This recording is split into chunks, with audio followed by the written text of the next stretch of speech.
우리 함께 은혜 받으신 하나님의 말씀은 사도행전 4장 19절부터 22절 말씀입니다. 사도행전 4장 19절부터 22절 말씀을 함께 읽겠습니다.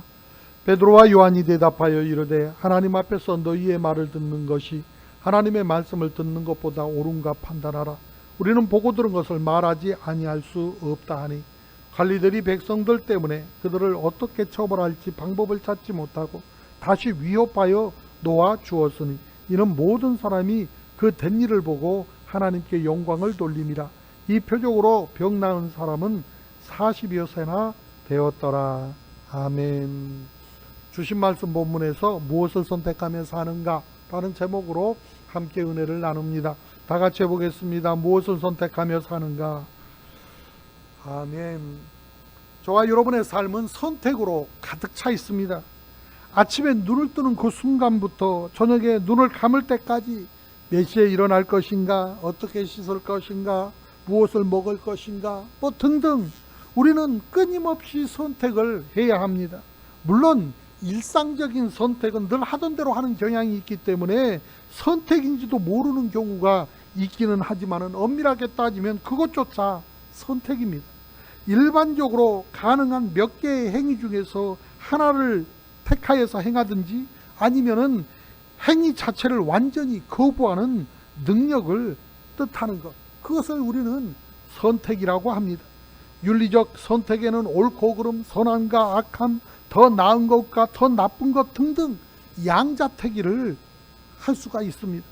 그런데 섹스피어 희극의 햄릿이라고 하는 주인공, 그 대사 가운데 사느냐 죽느냐 그것이 문제로다, 이 말로 잘 알려진 그 대사가 있는데 이 말에서 유래된 것 중에 하나가 햄릿 증후군이라고 하는 말이 있습니다. 이 말은 다른 것이 아닙니다.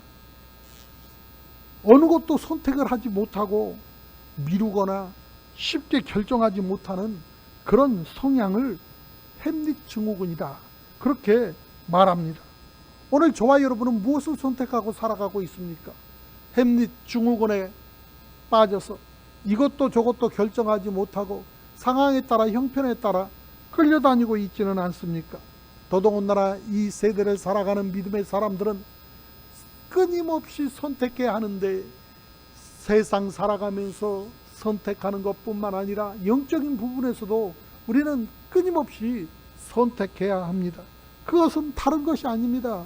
첫 번째로 하나님의 길인가 사람의 길인가, 이것을 선택해야 합니다.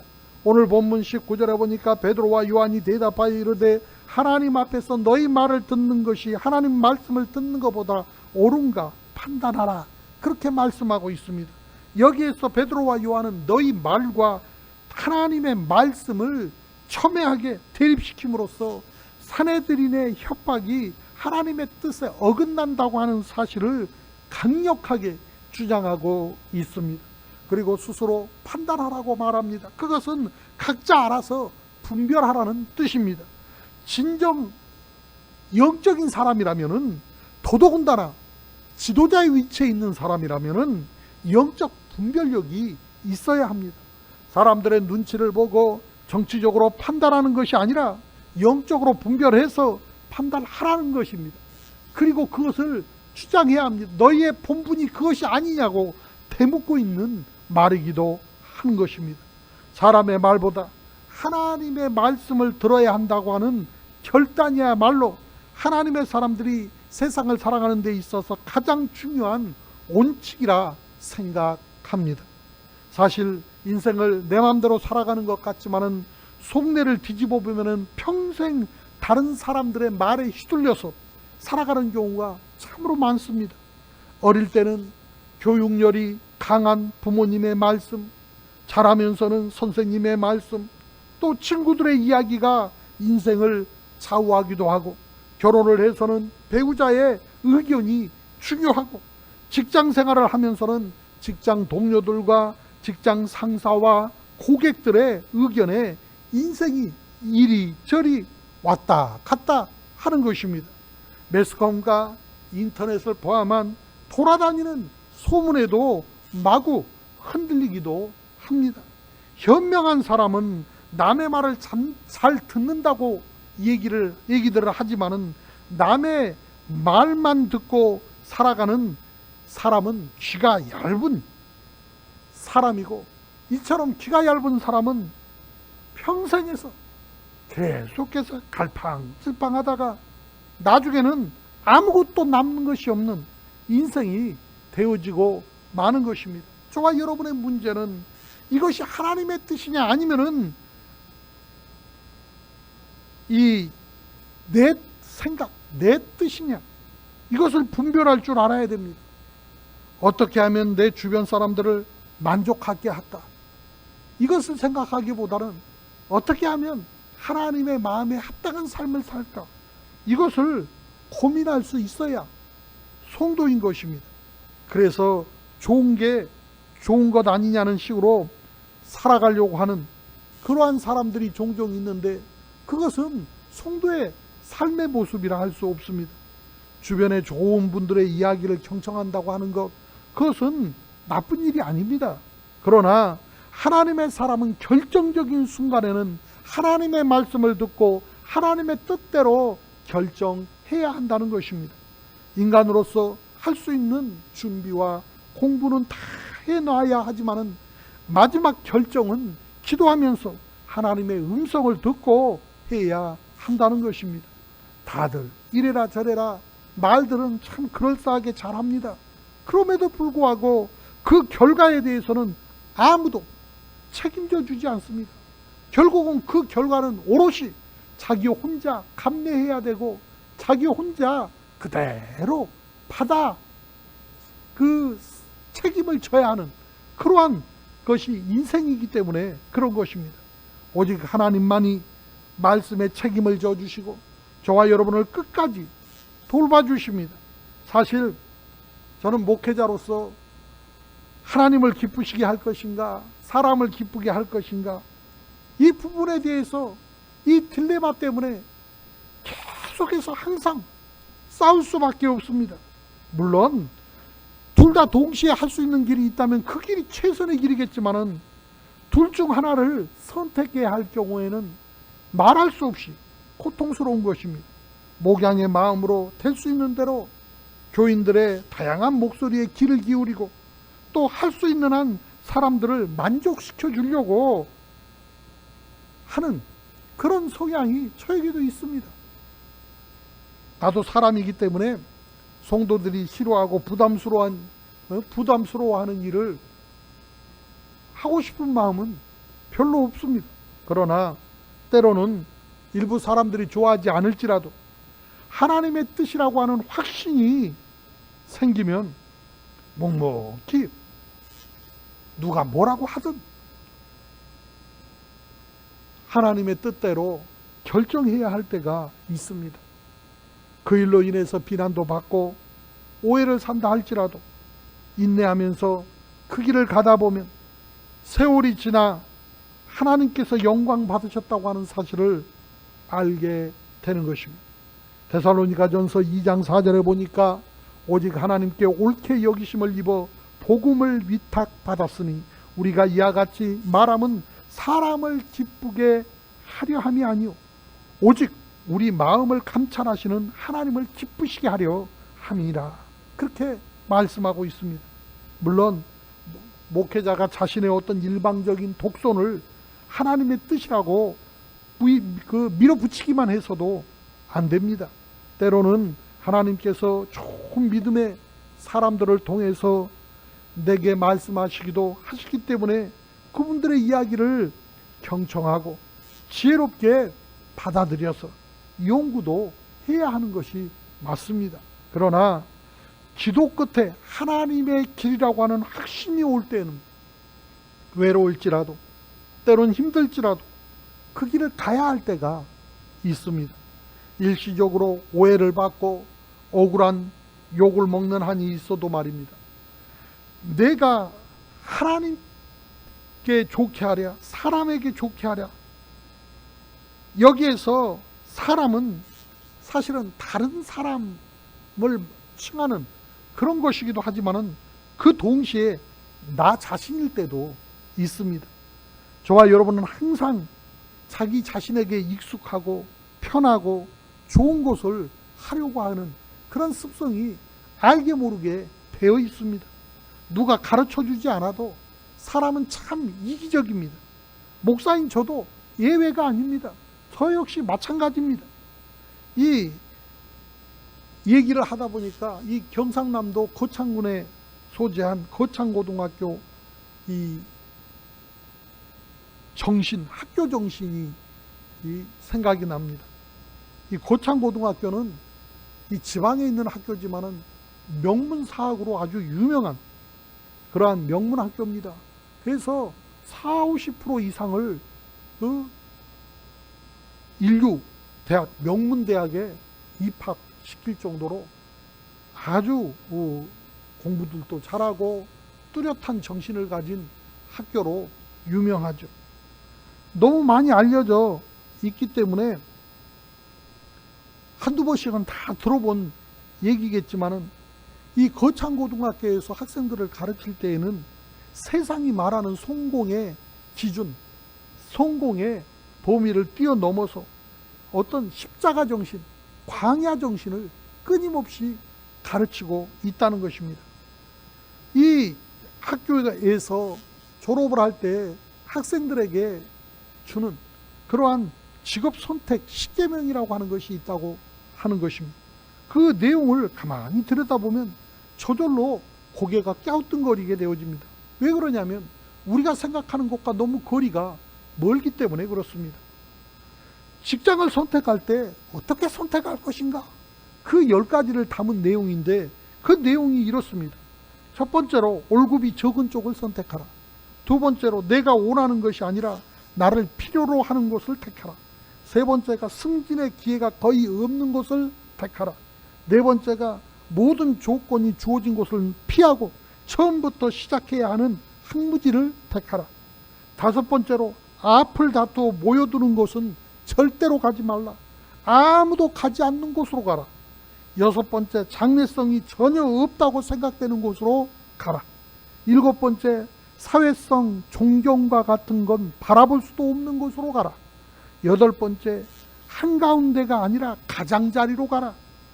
아홉 번째, 부모나 아내나 약혼자가 결사반대하는 곳이면 틀림이 없다. 의심도 하지 말고 가라. 열 번째가 왕관이 아니라 단두대가 기다리고 있는 곳으로 가라.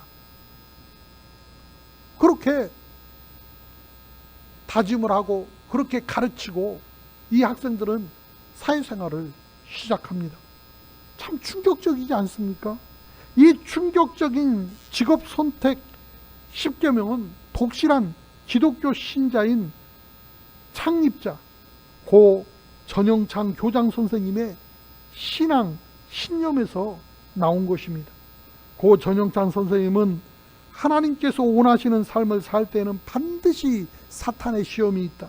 그러나 굶어 죽어도 맞아 죽어도 오직 하나님께서 내게 가라고 하시는 그 길을 가야 한다고 말씀하셨습니다.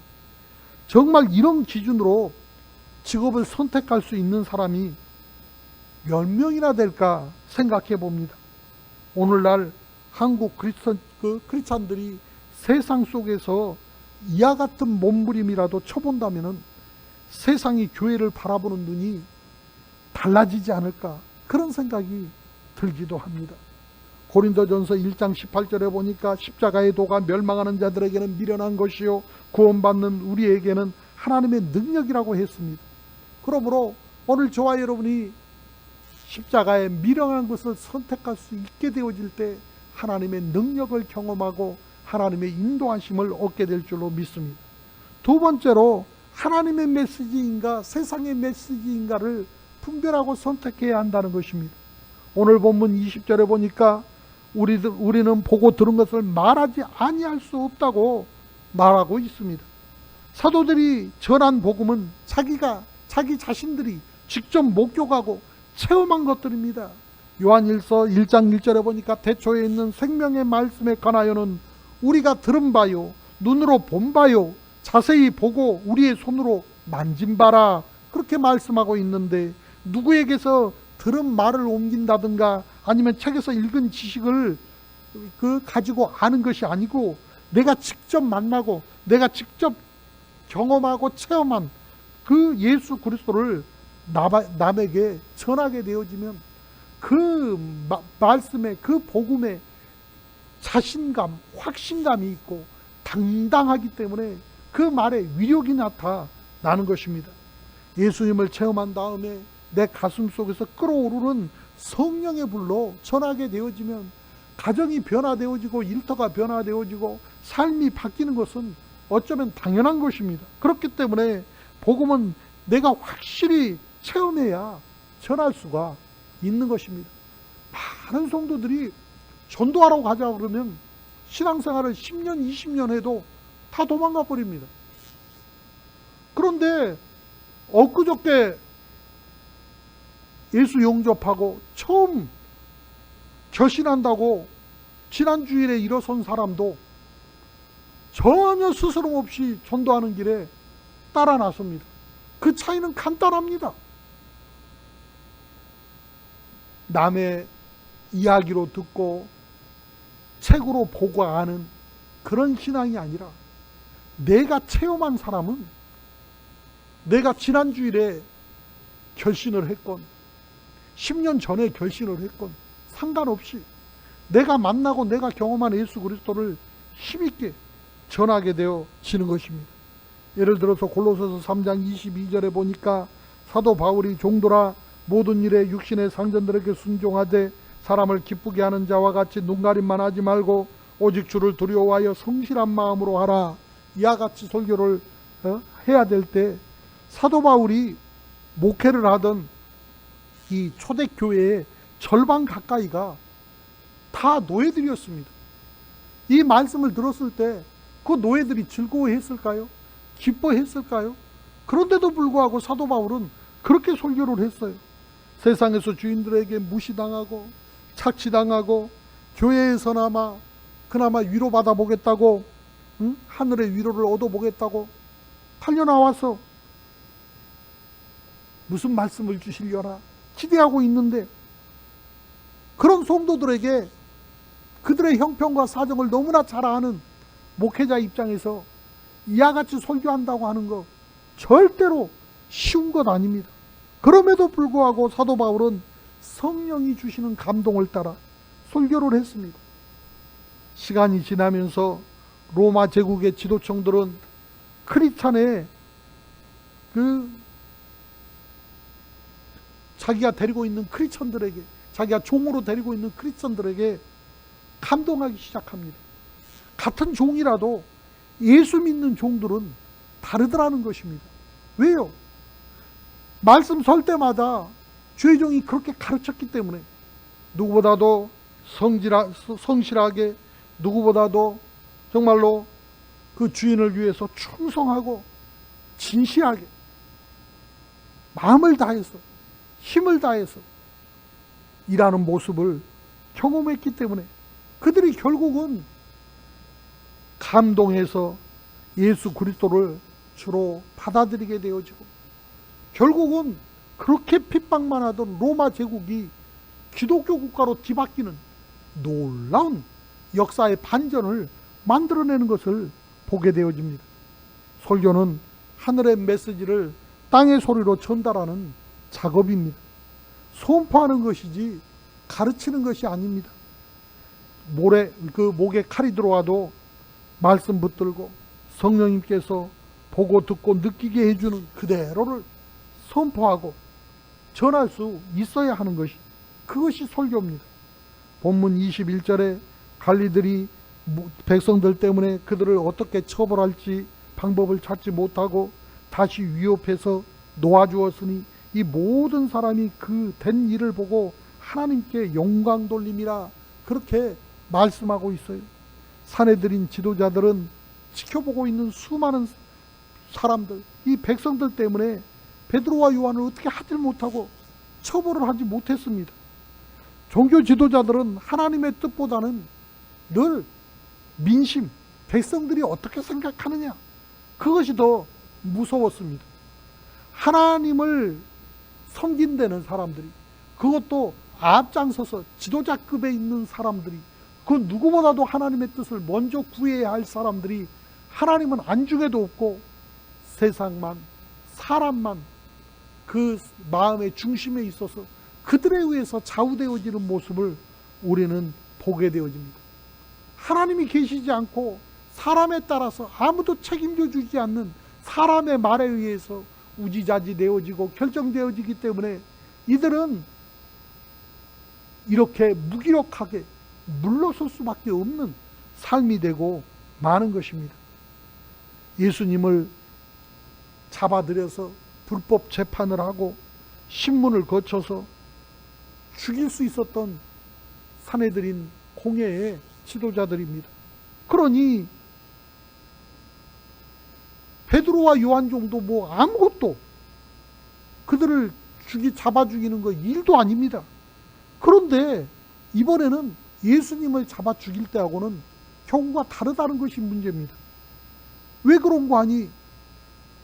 성전을 출입했던 사람들은 누구나 다 아는, 하루 이틀 있었던 것이 아니라 장장 40년 가까이를 성전 문 앞에서 구걸을 하던, 나면서부터 걷지 못했던 사람이 일어났다고 하는 소문이 온 예루살렘에 파다하게 퍼져 있었을 뿐만 아니라 많은 사람들이 현장에서 그것을 목격했기 때문에 이것을 부인할 방법이 없는 것입니다.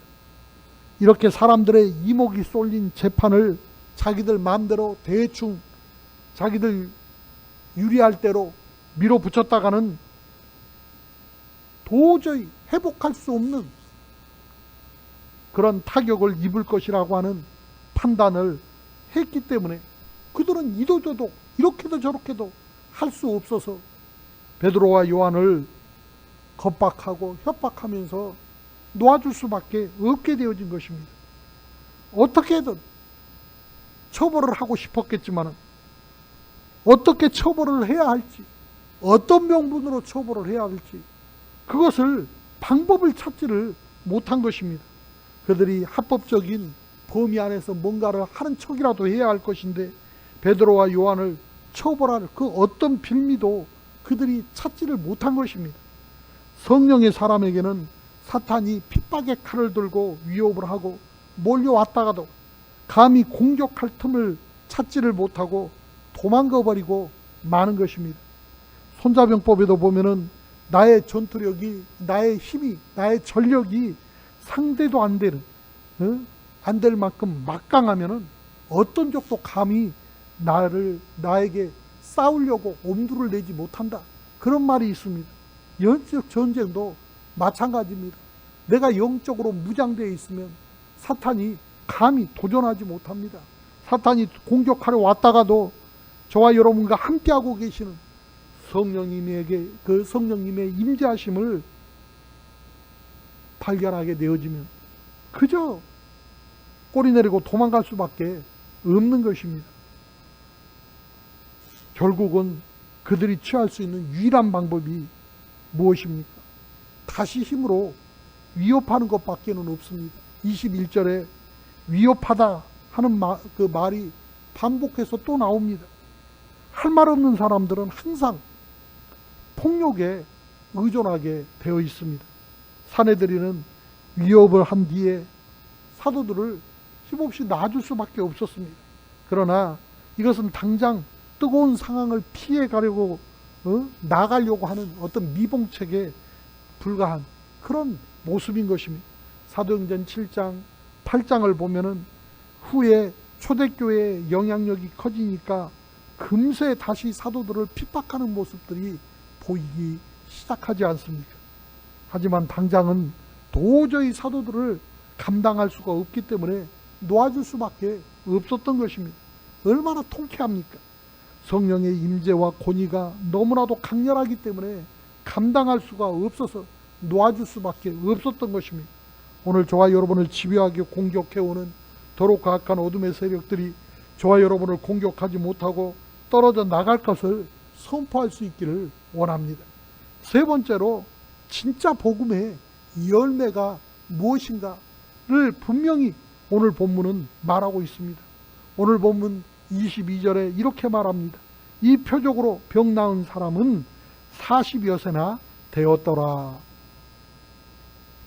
왜 여기서 사도행전을 기록한 누가는 밑도 끝도 없이 뜬금없이 이력서를 쓰는 것도 아닌데 이 병 나은 사람의 나이가 40여 세나 되었더라. 이 말은 40세가 더 되었다는 얘기거든요.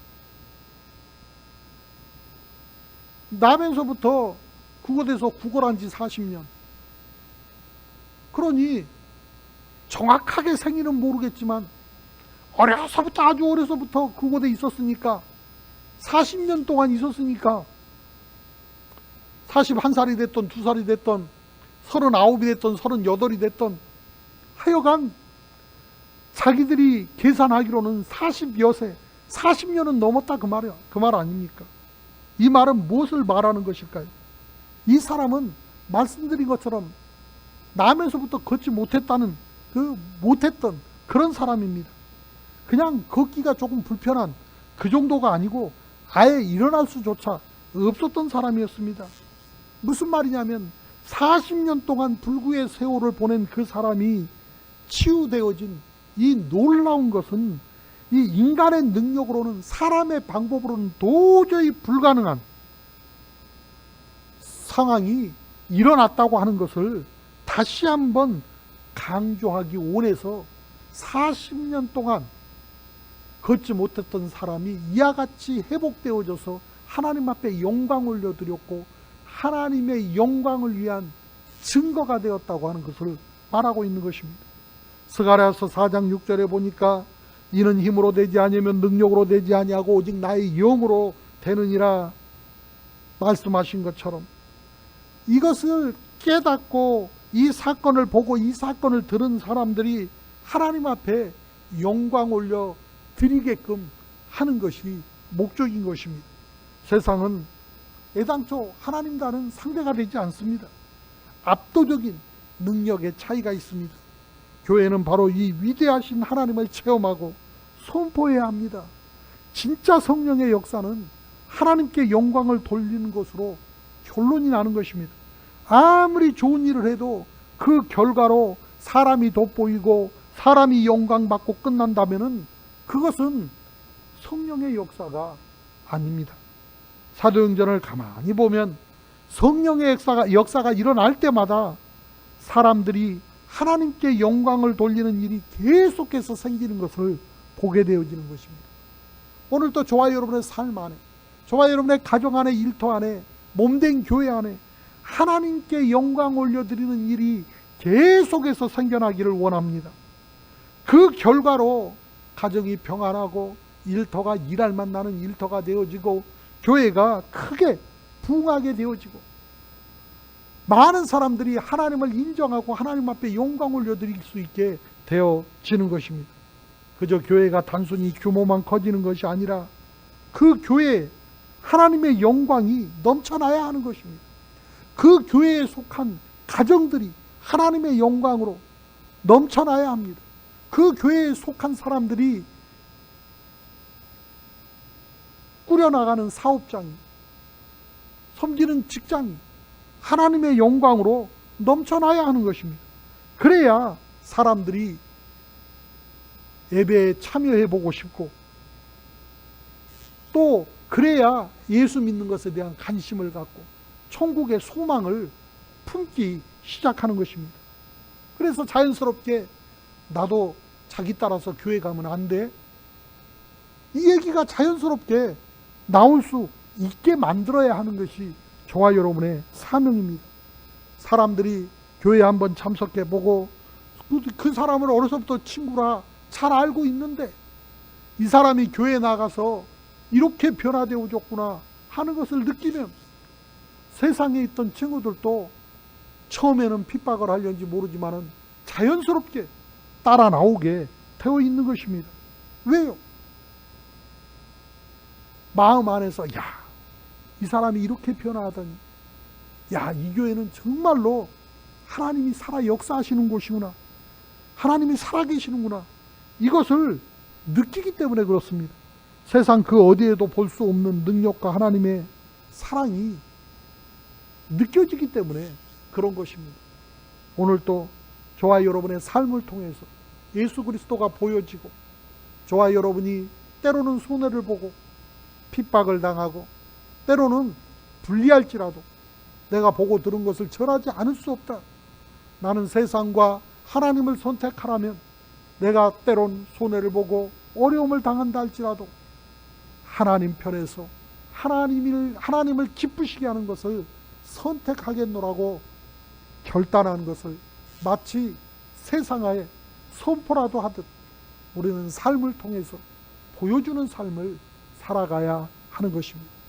오늘 예수를 믿던 예수를 믿지 않던 이 땅을 살아가는 모든 사람들은 선택을 하며 삽니다. 우리는 어떤 선택을 하고 살아갑니까? 때로는 세상 사람들이 전혀 원치 않는 것만 골라서 선택을 했을지라도 하나님은 하나님의 길을 선택한 저와 여러분을 더 크게, 더 귀하게, 더 영화롭게 사용해 주실 줄로 믿습니다. 기도 드리겠습니다. 끝없이 베푸시는 하나님 아버지, 세상을 보고 두려워하는 자가 되지 말게 하시고 오직 하나님을 두려워하는 우리 모두가 되게 하여 주옵소서. 우리가 하나님 아버지의 넉넉함을 받아들일 수 있게 하여 주옵소서. 이 시간 우리의 눈이 하나님의 풍요로움을 볼 수 있도록 하여 주시옵시고, 우리의 귀가 하나님의 말씀을 들을 수 있게 하여 주시어서 우리의 마음에 깊이 새기게 하여 주옵시고 기억할 수 있게 하여 주시어서 그 크신 은혜, 그 풍성한 하나님의 사랑을 세상에 마음껏 나누며 살아가는 우리 모두가 되게 하여 주옵소서. 매 시간 하나님을 선택할 수 있는 믿음의 용기가 되어 주옵시고, 베드로와 요한처럼 우리도 하나님께서 기뻐하시는 일을 행하는 온전한 크리스천의 삶을 살아갈 힘을 얻게 하여 주옵소서. 주 예수 그리스도 이름으로 기도드립니다. 아멘.